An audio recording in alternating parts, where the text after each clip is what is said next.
you? We're back. How are you getting on? I am here. I'm great, thanks, Isla. How are you? I'm okay actually, although I'm a bit tired, having been up very late last night in a space and being a bit of an insomniac. But yeah, it was good and it was worthwhile. So yeah, thanks for doing this again. So we're going to talk a bit about health today and see where that takes us, if that's okay. I'm game. You're game. You're always game. Sounds perfect. No, I've been thinking about your name. I don't know many people called Isla. Oh. There used to be an Isla St. Clair years ago. Do you remember Isla St. Clair on the Generation game? Yes. And I always used to say to people about Isla, I said, if she married Barry White, she'd be called Isla White. Right? And if she then divorced Barry White and married Brian Ferry, she'd be Isla White Ferry. I mean, could that be right? And my mate would say to me, he said, that's not the best one. He said, the best one is, he said, if sister actress Whoopi Goldberg were to marry French actor Gerard Depardieu, she'd be Whoopi Duppy Doo. Oh my Lord. I thought you couldn't make that up, could you? I'm ready for a convo.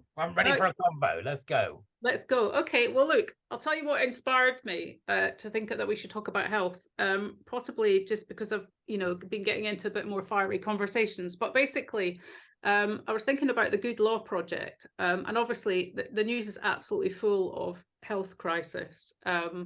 But obviously they've decided that this is a good point of time to sue the NHS because of the funding issue and because they feel that there is an unacceptable delay in gender medicine and the waiting times.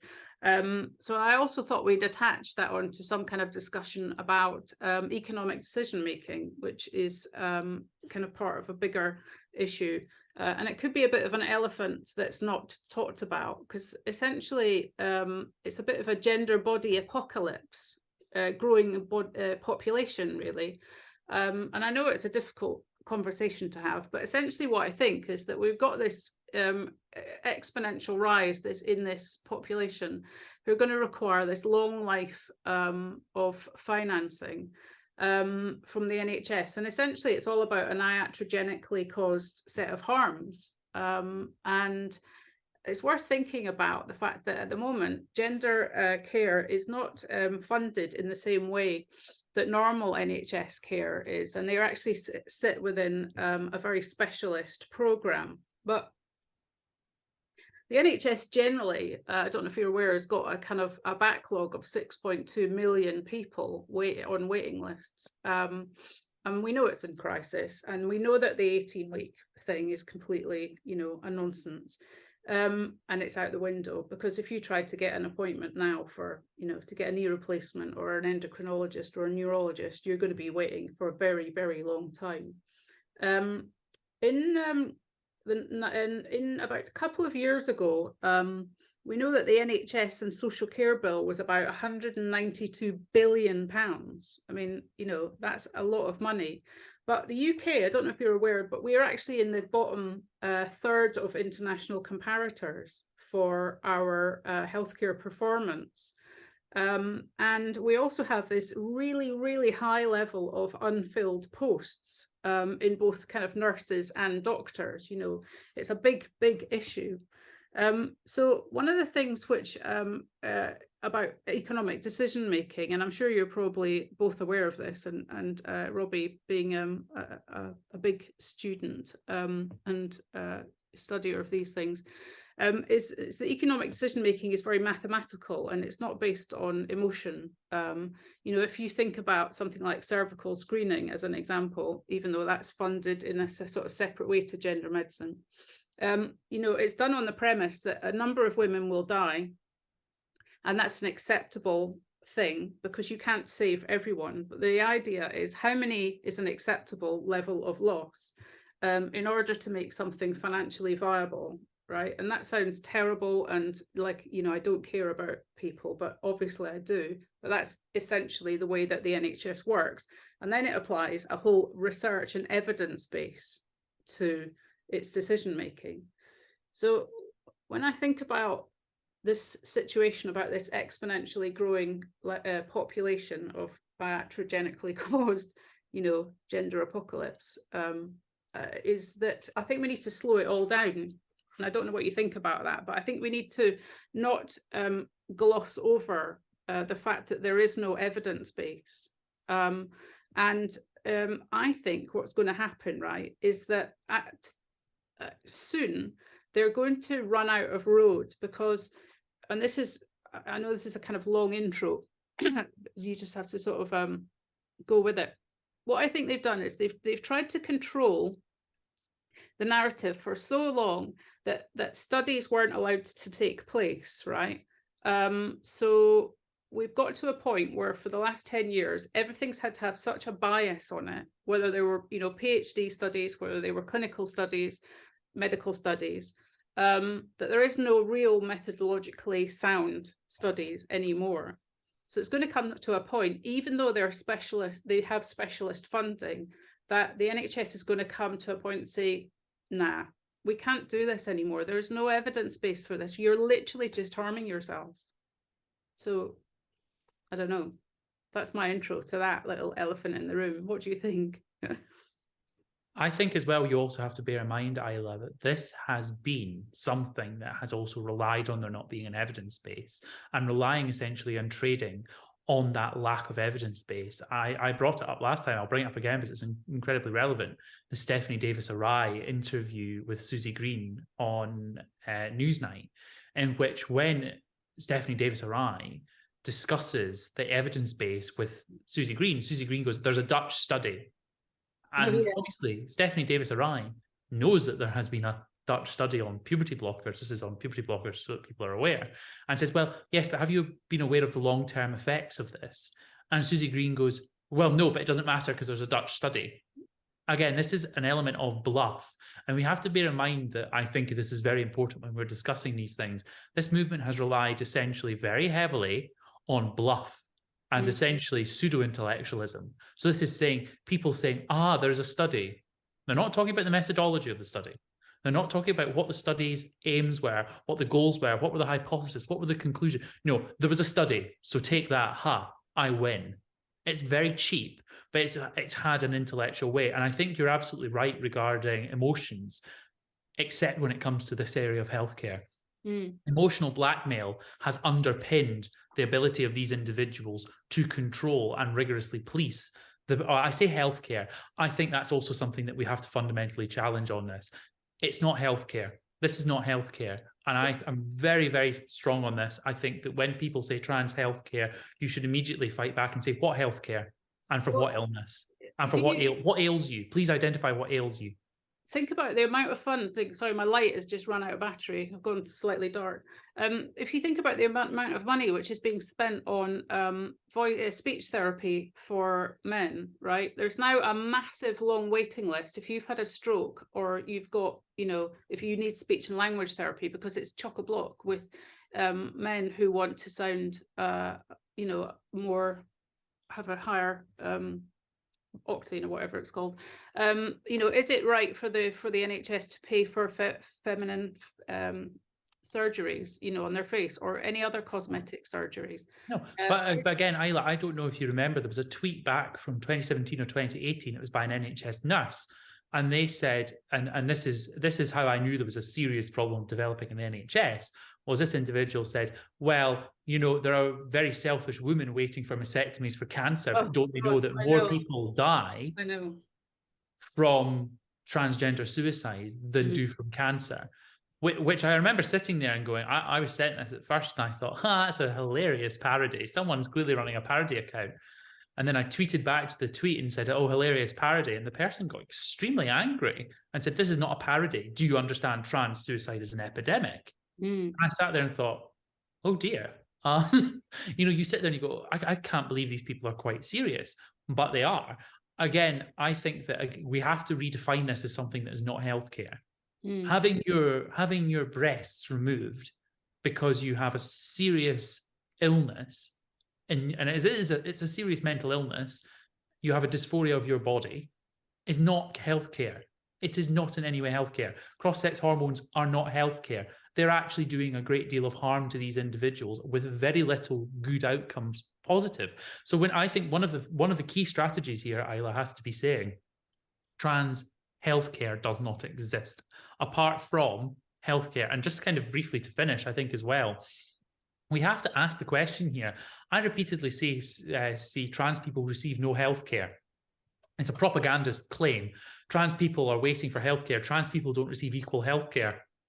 I've repeatedly asked these organizations, including, I think it was the College of Physicians that put out a post about how non-binary people receive totally inadequate healthcare. I've asked, in what fields are these people receiving inadequate healthcare? Because I want to know if people are not receiving adequate healthcare. Because quite frankly, that would be a disgrace. What is it? Is it in the field of cardiology? Is it in the field of any form of osteoillness? Yeah, and yeah. you ask these people this, and they go, "Oh, the doctor maybe didn't use they pronouns." That is not a healthcare shortcome. I'm afraid it's not. That is not harming you. That is not a lack of healthcare. And it really we need to identify those two myths. There is no such thing as trans healthcare outside of healthcare the general population receive. And secondly, what are the shortcomings in healthcare that you are not receiving? Because that would be a scandal that everyone should care about, people not receiving an adequate and basic level of healthcare that is they're well within their rights to receive. It's funny how on both of those questions, when you ask them, they go very quiet because they don't have an answer. Barry, do you want to come in on that? I think it's interesting. I mean, you at the end of the day, gender identity doesn't exist, so anything that comes from it therefore doesn't exist. So I agree with Robbie that there is no such thing as trans healthcare. It's an absolute nonsense. There is nothing that an individual needs that they cannot get from the NHS currently, and it's been that way for 40, 50, 60, 70, 80 years. And it's not there to make men have lower voices or higher voices. It's not there so that they can have their faces feminized. It is not there for cosmetic surgery. Now, I don't understand why that's so difficult to say. Now, I'm not a legal person and I'm not a medical person, and I don't understand an enormous about the NHS, apart from, the fact that I've been involved in some of their development over the years, has got nothing to do with any of this. I've never come across it in any real sense. But it's although the NHS can be a very strange organization in many ways, I know you've worked with them, Isla. Generally, the people that are in it are fantastic people, and I think we have to remember that. Okay, and they're caught between a rock and a hard place, like a teacher is. When I was ill, and you know that I was ill, quite seriously ill for a while, I was in hospital, and there was two nurses that were with me, and I was talking to them about this stuff, and they were making notes. Right, they know something's wrong. So it's not like this is happening and it's all these people in the NHS are going rah-rahs and it's fabulous. They're not. They know. How much more real can you get than to sit by the bed of people who are ill? There is nothing more real about bodies, about reality. So I think there's something that's very interesting about that this unreality that is being funded, and being funded on the basis of that what they're talking about is real. It's not real. Well, we've got to start to look at WPATH and GIDS. This WPATH.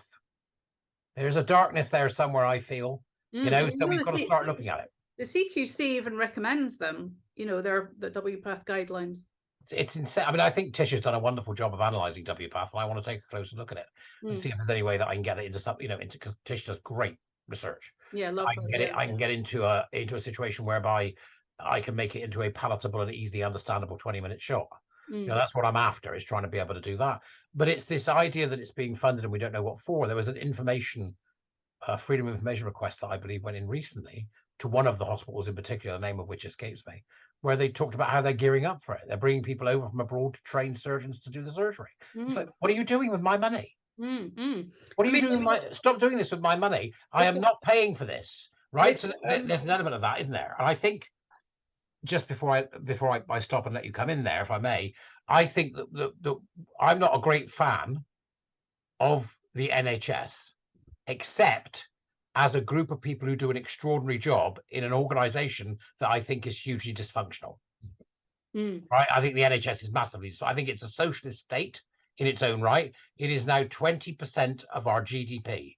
We are growing a socialist state in our midst. Right? So that worries me. Right, but yet you get down to the ground floor and there's these extraordinary people trying to do a good job, but they're being outstripped by the public sector, which is the private sector, which is paying far more money for the same job. So people are going, I'm going on bank. I'm not going to stay. I'll go on bank because it pays double the salary, and the NHS seems unable to keep up. On the other hand, being in the NHS does give you benefits as an individual if you're employed by them, and a great sense of belonging to what was, and I believe still remains, an extraordinary historical one-off. Mm. Right.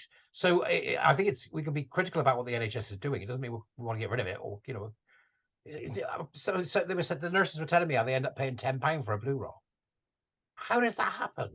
Mm. Right. So there's something fundamentally wrong with procurement in the NHS, I think. Oh yeah, So definitely. therefore, it's no surprise to me, to a certain degree, that there's something fundamentally wrong with how they're funding everything else. And what we've also got to remember is that when we talk about funding at the NHS, what we're actually talking about is funding at universities. Right, there's a path here, isn't there? So you've got the NHS, which wants some funding done. It will go to experts in the field in various places. That might be university, it might be in the private sector, but they'll go to those people and say, right, we need this. They'll go, right, we'll get the funding. They're doing it for the NHS. They're funded by what would probably end up being UKRI, which is the research funder for the UK, with an annualized budget of 7.9 billion. UKRI now puts EDISRs at the top of every funding stream and at every funding stream down the line. So if you don't comply with the edicts of gender identity, ideology, queer theory, and their version of EDI, which is in fact DI, you ain't getting your money. Right? So there's almost a situation where the researchers are stuck. They have to go the route that these people want us to go, or they don't get the money from UKRI, which is completely captured by this leftist power base that's infected the universities. So that's incredibly worrying and terribly problematic in many ways. I hate using that word, but it's appropriate because that doesn't only happen there. So, for example, just something aside from that, I had a conversation with a businessman the other day who had an organization that wanted to put on 45 apprenticeships for young people in engineering, couldn't get the money because they didn't do the EDI right. Right. So they wouldn't say, oh, we're going to have a group for this. And they wouldn't give them the money. So we've now got these quangos and these little organizations that are cutting off any funding that doesn't go with the queer theory, gender identity, with the critical social justice. So that's it. I think it's a problem that's coming from upstream as much as it is a problem at individual hospitals. These hospitals should not be going, right, yeah, we're going to team up ready for the operations. No. I said this in one of my videos. We need to stop it. There is absolutely no basis for this in medicine. And we know now from some of the research that's come out that the suicide rate, the ideation, and not just the ideation, but the rate of suicide amongst people post-transition is horrific 10 or 15 years down the road, because we know osteoporosis, atrophy, all the nastiness that comes with it. But yet they're still going, yeah, we're going to go ahead with the operation. Well, they're stoking up a medical bill of the most enormous size that we'll have to pay for. No. Right. And there is no other psychological condition in which you would alter the body to fit the mind. None. Right. I mean, I can't go in and say, look, I don't like my moobs. Can you whip them off because it's making me feel dysphoric? They'd laugh in my face. I want new teeth because I took tetracycline when I was a kid and it's screwed up my teeth. It's bad for my mental health. In no other place would you ever see the kind of affirmation, not just of the fact that they think there's something they're not, but the affirmation at every level, medically, culturally, intellectually, emotionally, psychologically, on every level. Are we seeing this kind of affirmation for a group of people who are in fact just men who want to be something they're not, in most cases, or young girls caught in a social iatrogenic situation where the actual perceived treatment is in fact that which causes the problem. It's iatrogenic in that way. They don't know about this, the kids, till you tell them, and they're busy telling them about it in schools. We got to wake up, because this is where we're at. And yes, the funding that you mentioned, vital to follow, because that's where the attack, we should center our questions on. Why are you funding that? Right. And funding, there used to be a principle years ago in the funding which was called the Haldane principle, which was all tied up with equality of opportunity and making sure that things were scientifically based. They removed that when they made UKRI. So they knew what they were doing. That was about 6 or 7 years ago. And they amalgamated all the funding bodies into one. And that funding body is now fallen. And that funding body is informed to a certain degree by Advance HE, Stone, the usual boondoggle characters, who are the organizations that seem so happy about the fact that this stuff is being funded, when in fact it shouldn't be being funded at all. And it just needs somebody with the guts to say, we're done, it's over. No. That's my bit. Yeah. I mean, God, it's so depressing when you think about it like that. I mean, and as a public health person, I do really struggle with the whole concept of, literally harming healthy bodies. I mean, they're basically competing within a budget of 500 million quid, in this specialist framework that they're sitting within. And I think Goods had about 6 million in 2020, 2021. But when you think about it, it just doesn't make sense at all, because essentially you're just layering medical problem upon medical problem, whether they're, myocardial infarctions, strokes, higher risk of diabetes, cancers, and that's before you've even thought about the level of surgical harms and fistulas and stomas and all the rest of it. There's an interesting bit in I don't know if you've had a chance to read Lescap's new book, Born in the Right Body, but she has a case in there where she talks about a female who identified as a male, who basically needed a renal transplant, and such is the nature of how much they've managed to completely and utterly knacker the NHS systems, right? That they've removed sex from blood work. So basically this female body was being tested and identified as a male body in terms of their blood work. So unfortunately, this person was denied a kidney transplant for like an extra year or a year and a half, because of course blood work is completely different based on your actual sex. But because they were identified as a male, the parameters of their renal function were okay as a male, but seriously abnormal as a female. Yeah. And this has come about because of this language erasure. We're also in the same situation because of blood donation, which again has been erased in terms of this male-female denomination, which seriously also has consequences because there are risks for men having blood from women. It is absolute madness clinically, and this is a thing that really, really disturbs me, because it's fundamentally important that sex is marked and known by clinicians when you go into clinical practice. It's because that doesn't change, and I don't care how much they want to believe that they have changed. They have literally not changed. They're all they're doing is changing their hormones, having a little endocrinology fiddle, and some cosmetic changes. The body and everything inside is the same. I also think as well that we need to tackle immediately this nonsensical argument that we constantly see from the opposite side on this, which is really alarming and has no basis, in which they say, oh, well, you shouldn't be offended by being called cervix havers and it harms no one. Oh, God. Well, I'm afraid it harms a great deal of people. Frankly, they constantly say, and this is interesting because the argument has a total duality and incoherence, in which they say, oh, well, we never forget our bodies. We never forget that we were born in the wrong body. Well, good. If you never forget, you don't need to be told that you have a cervix, quite frankly, because you know, and you hate that about yourself. Now let's talk about the people who don't know they have a cervix, which we've seen repeatedly. That is often a lot of individuals who come from foreign countries who don't have a basic grasp of English, so they don't know that they necessarily have a cervix. That's why the word woman is important on NHS forms, because they can... So important, because people who have a limited grasp of our language, of which there's a great deal of people in this country who do, need that treatment, and they need that treatment explained to them in basic terms. When you go around hunting for cervix havers, frankly, it causes a massive deal of harm. It confuses everything. Now, the other problem here is as well about the erasure of language and the constant talk about language. These people claim to be experts in their own health, constantly and repeatedly. I know what my physiology is. Well, if you know what your physiology is, you know what applies and pertains to you. Why do you not care about the most vulnerable people who need that care? Why not? And it's because, quite frankly, again, they're showing off that they are a crunchy nut bowl of cluster B personality disorders, most particularly narcissistic personalities. It all has to be about them. The validation at them matters more than potentially saving the lives of Bangladeshi women who have, some of the lowest English speaking rates in the UK and reading rates, who might not be aware that, you know, they are eligible for a cervical screening, which is so important. So quite frankly, on that note, we need to be harder on that and say, you know exactly what you are.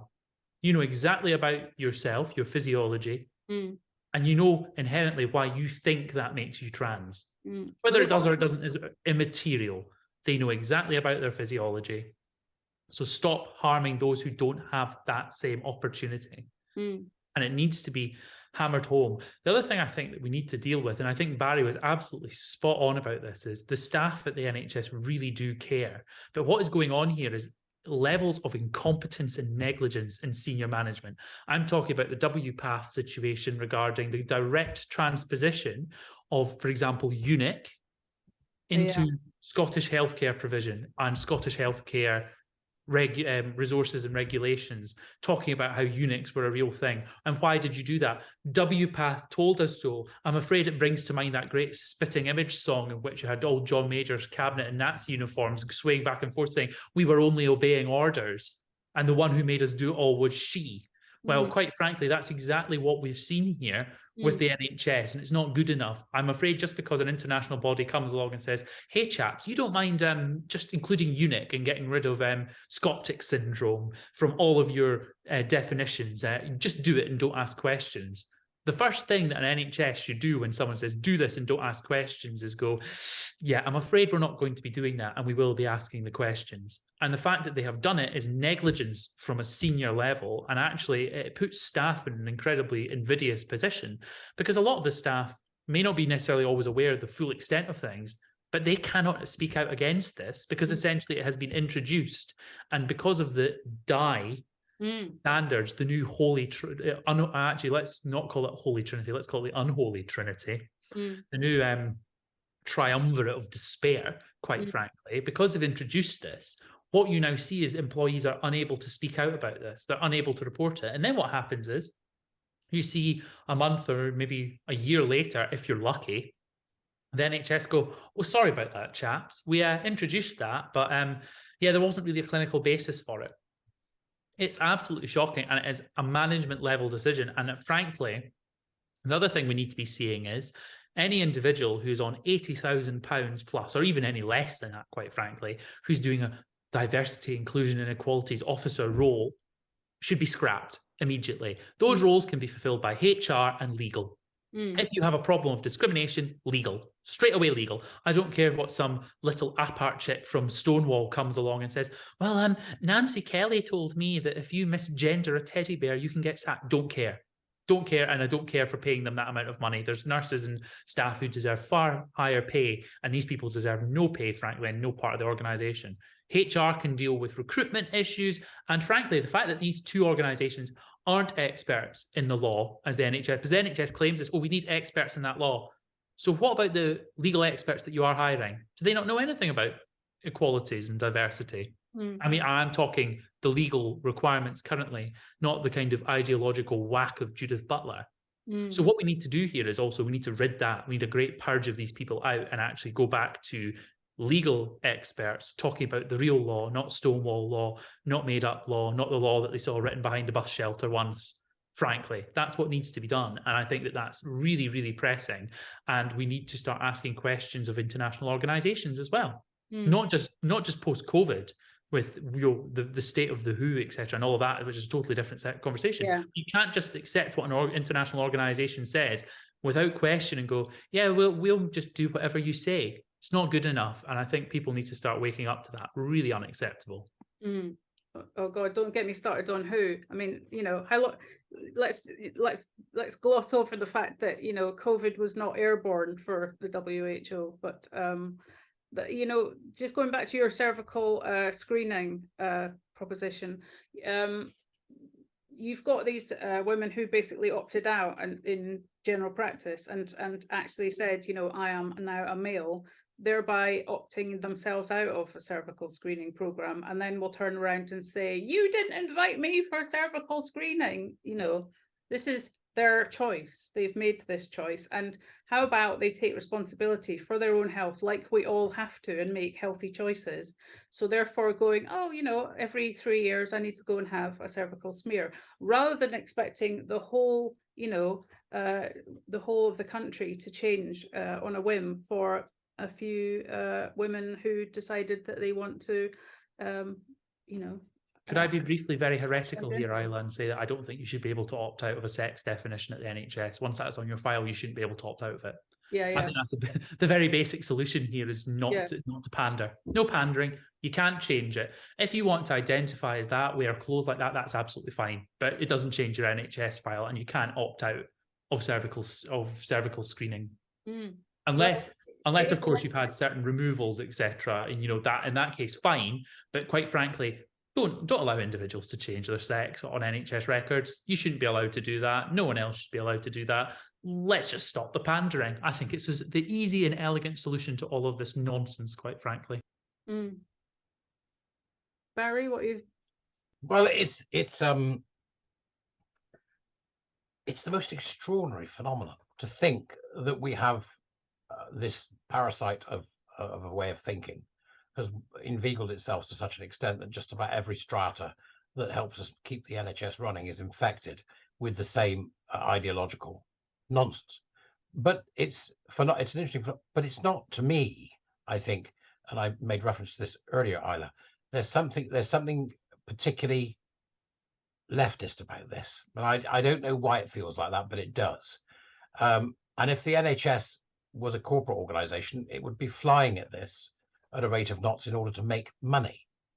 And I think either of those are phenomenally dangerous, whether it be the corporatists or the big pharma or, you know, the capitalist organizations really making hay when the sun shines in Australia or in America. And then over here, we've got an NHS that is doing essentially the same thing. If we're not careful, I think we can put the stoppers on it because we do own it. But I think we'll do the same thing, but it's not doing it for the same reasons. It's a really peculiar dichotomy. And it's almost like we're seeing a kind of war play out in real time, because the capitalists on one side, the extreme capitalism on one side, wants to be able to harvest the body of young people. Whereas in the NHS, what they want to be able to do is to make our young people feel that they can be what they want to be by altering their bodies to fit their minds. I mean, is it me, or is this not the 20th century left and right playing out right in front of us?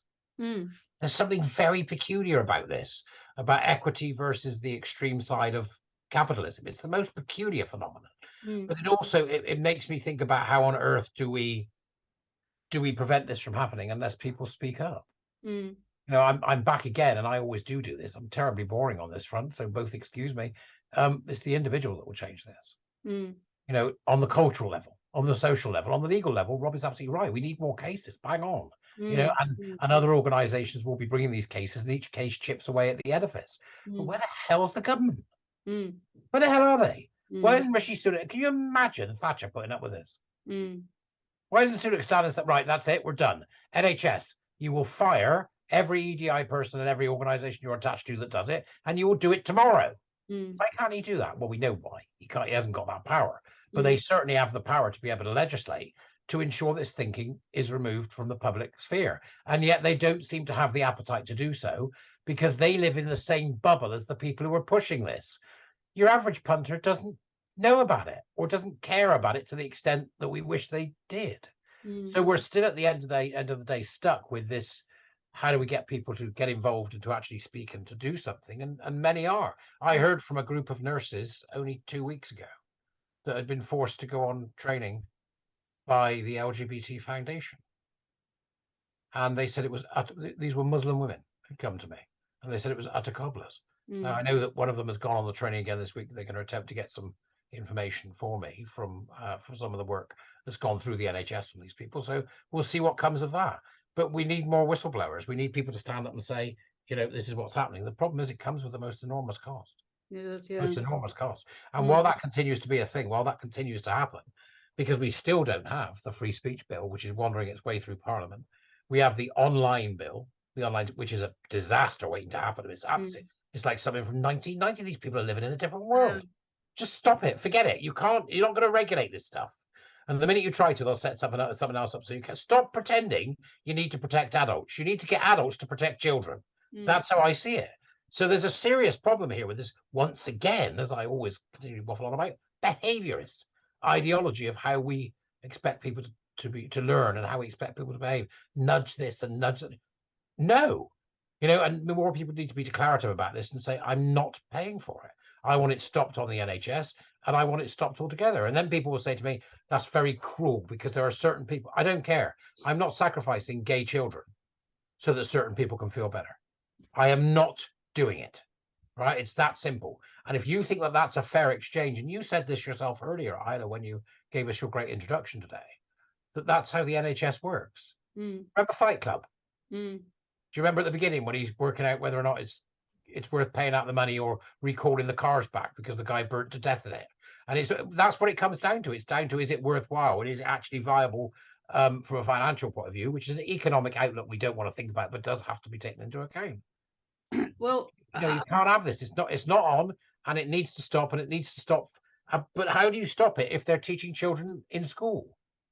So then there's a whole pipeline there, and watching the education woman get talked to by Miriam this week, and your wonderful and very angry gnashing of teeth, and that you put out was I thought really spot on, in that we've now got a woman who's in charge of the education system in this country who thinks there are two sides. Well, it was a piss take. It wasn't, I mean, I couldn't, it was the only way to respond to it. How do you respond to that? I mean, unless you're in the room, it's the niceness that gets me. If I'd been sat there, I'd have said, are you a fucking lunatic? You tell me, do you believe in gendered souls that go in flesh sacks? Yeah. Do you? No. Then what two sides are there? Right? If people were going in and preaching, the very worst of Islam or the very worst of Christianity or the very worst of Catholicism to children, you bet I'd have something to say about it. But yet they're allowed to walk into schools and teach this crap as if it's okay. And not only that, they're then infiltrating the NHS so that people are getting hurt when it comes to the blood they need. When are people going to wake up and go, actually, this may not just be a slight problem? What was it she said? She said, well, obviously there are two issues on this, two sides on this, and I just want to go, you need to shut up because you're incapable of doing your job. Yeah, but you could see that on Miriam Cates's face, and that was just what was so beautiful about how she handled it.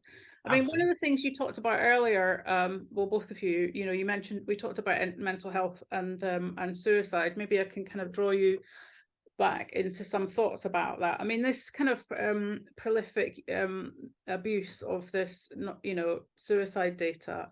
The Women and Equalities Committee at some point said that half of young trans people have attempted suicide.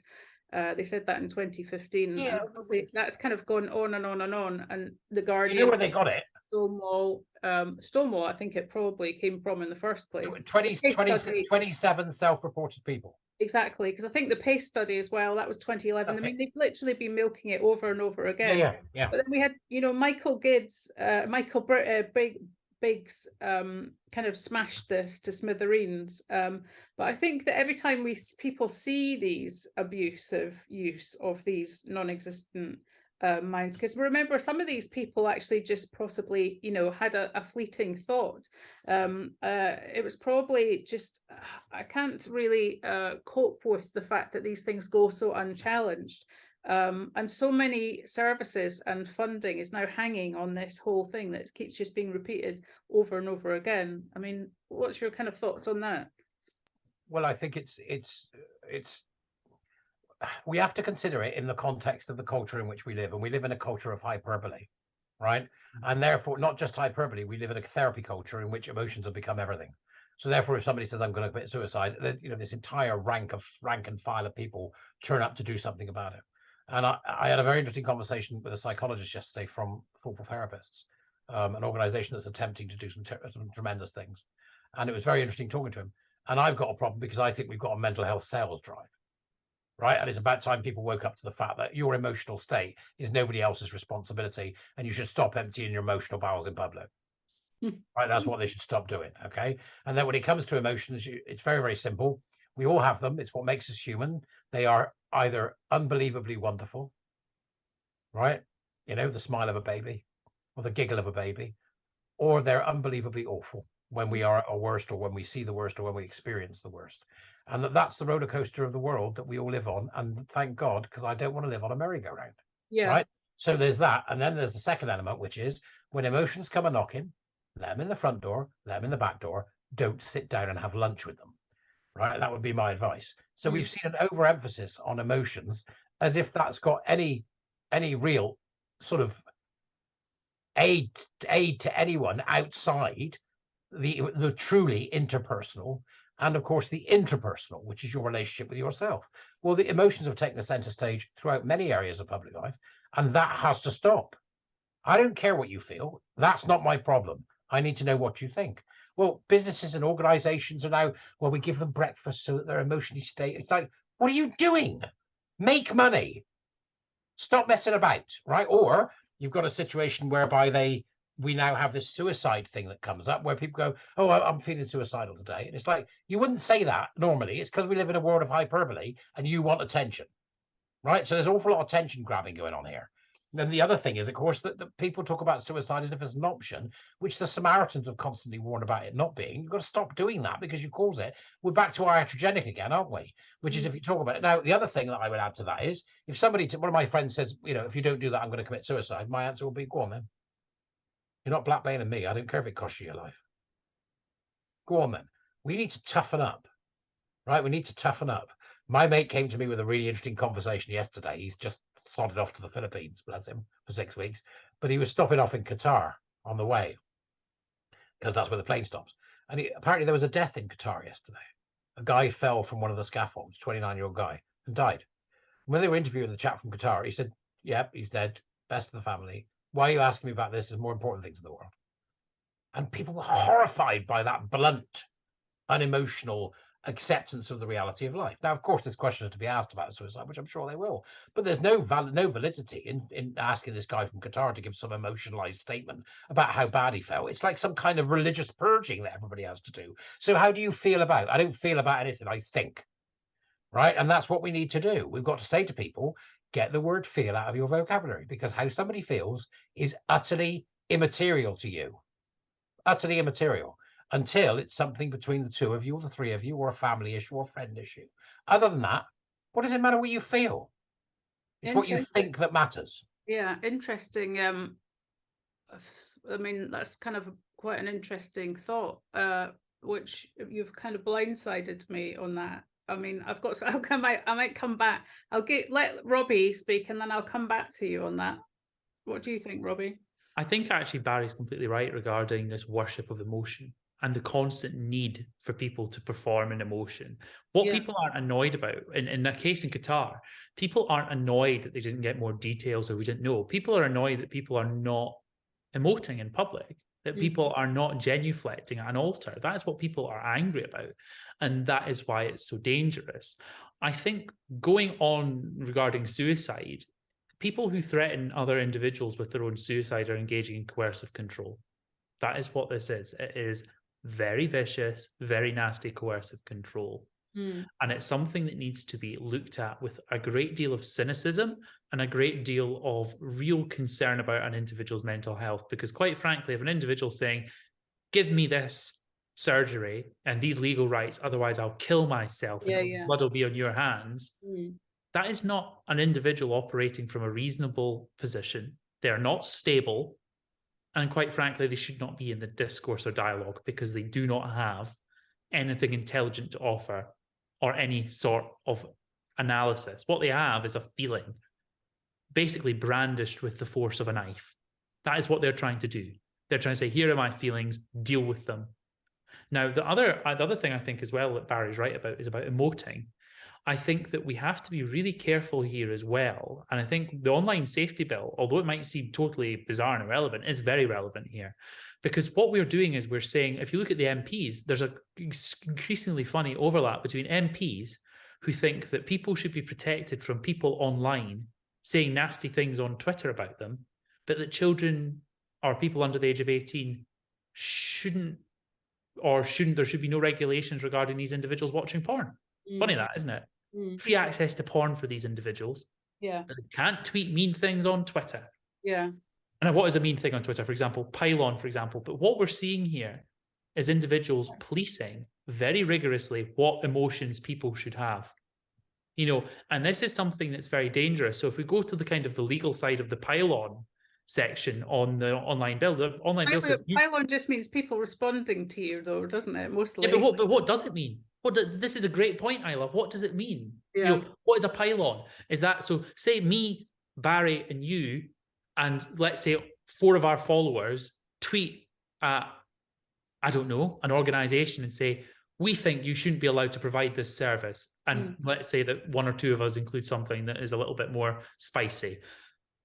That's a pylon, is it? Yeah. You know, again, we're going back to a classic question here. How many granules of sand are in a beach? You know, what is a beach? You know, we're getting to this point again of, you know, what is a pile? You know, what is a pylon? There's no definition of this. It's just legal wonkery. But what it's done is it's designed to appease the need to control feelings. It's dangerous for us as well as a discourse because, you know, for example, what we see often on Twitter, for example, and I think in many ways it's quite useful, is you see an organization, for example, coming out and saying, the best examples in New York are the transphobic rally, what they called the transphobic rally in that park with Kelly J. Keane. It was transphobic. All of the women in the UK were obviously tweeting saying, how dare you say this? This is not the case. This is what this actually is. Is that a pylon? Because technically, legally, it could be considered a pylon by their definition. So this is part of the thing. We have to be very careful about bad lawmaking, which has got us into this position of and the need to constantly regulate everything. There are laws against harassment. There are laws against inciting violence already. Use them for God's sake and don't constantly bring in new legislative tools. But I think going back to the emotional side of things, there's a need to coercively control. And there is also a need for these individuals to control what other people say or express themselves or do because they can't control their own feelings. That is the entire basis of this. These people have no self-control, no discipline, no ability to control myself. You know, I constantly pick up newspapers or, you know, see things and I don't like it. Do you know what I do? I either put it down, turn it off, go away, and I focus on something else because I have discipline, something that a lot of people don't have. They're emotionally incontinent, frankly. I know it sounds harsh, but it's true. People need to be able to deal with these things. And I think one of the worst things about this is that people now have too much time to focus on themselves. And that's the other issue. It's all about, how do I feel, quite frankly? And I remember quite hilarious, you know, when you sit there and actually genuinely think about these issues, people aren't thinking about issues, they're thinking about themselves instead. And I also think that one thing I would say is I think that the epidemic of loneliness is feeding into this massively. And that's an epidemic we're not talking about. We're too busy talking about the effects of nonsensical gender lackery, not talking about loneliness. People sitting with no real friends, young men in particular, are sitting there with no real friends, no connections to any individual of the opposite sex, a fear of approaching any individual of the opposite sex, a fear of having any form of relationship with other male people, a fear of being perceived as weak. Constantly and repeatedly, we are seeing young people with crippling, genuine anxiety, social disorders, and what is being done about it. Well, let's talk about someone with gender feels who thinks that they're Napoleon sexual because they can only get it on when they're invading Russia in winter. No, no, no, no, no. Let's get back to dealing with serious things. We know the epidemic of loneliness has serious effects, not just in younger people, in elderly people as well. It has a serious effect on people's their life, their health, their mental health, physical health as well. And what we're seeing here is the triumph over nonsensical narcissism, over genuine, serious care about people who could actually do with serious focus from the NHS and a multi-strategy approach to dealing with these people and improving their lives. I think now if we dealt with tackled the situation regarding loneliness in that epidemic, Isla, I actually think we would maybe deal with about a quarter of these individuals, because what are we also doing in dealing with the epidemic of loneliness? We're getting rid of the element of individuals constantly being on their smartphones and radicalized by a social contagion that's spread on Tumblr, YouTube, and Reddit, and the darker parts of Twitter, frankly. I think you raise a number of interesting points there. If I can just come in, Isla, before I hand back to you, because I know we're running out of time. I think a huge portion of this is an intellectual problem, not a mental one. I genuinely do. You know, it's a lack of engagement. It's a lack of critical thinking. And that, I think, stems from many things, but it's because we live in a world that's surrounded by information that we need to be cognitively engaged on a much, much higher level than we currently are. And there is no facility to provide these people with that. And I think it's something that's going to need to be looked at very seriously, is how do we get people to engage with things intellectually? Podcasts are helpful for a start. So that's a Gutenberg revolution. But we do need to look at how people are faring intellectually, because people will fall for this stuff because they're stupid. Right. And it's not, I'm not saying that you're stupid and it's, hey, you're stupid. I'm saying, unfortunately, they don't know they're stupid. Right. And they don't know that they're behaving in a stupid way. And people wouldn't tell them because they're too worried about how they're feeling. So it's a self-fulfilling prophecy. The more we tell people that we're worried about how they feel, the more stupid they're able to become. So I don't think that it's about control. I think it's about direction, Robbie. I think they want to direct the feelings people can have. That's the only thing that I would add to that. I think it's also about developing an internal locus of control. When you can't control your external environment because of the proliferation of use of social media and computers and the isolation that you're talking about, and friendships, and this relates to adults and children and adolescents especially. It's much easier to focus on your internal locus of control, and then that comes through cutting and eating disorders and developing a concept of gender dysphoria, and also all of the different mental health problems that people are consuming, and they're literally eating them up from TikTok: multiple personality disorders, anxiety, ADHD, etc., and then adding in these comorbid issues with depression, OCD, autism, all these other sort of factors. It's literally I fundamentally do not believe that gender is the issue here. I couldn't agree more. It is iatrogenic. On that note, I think, lads, this is a good place to leave it until next time. I've really enjoyed another little blether, and we'll see you on the other side. See you on the other side. Bye, Robbie. Thanks, Bye, guys. Bye, Isla. Thank you so much. Bye.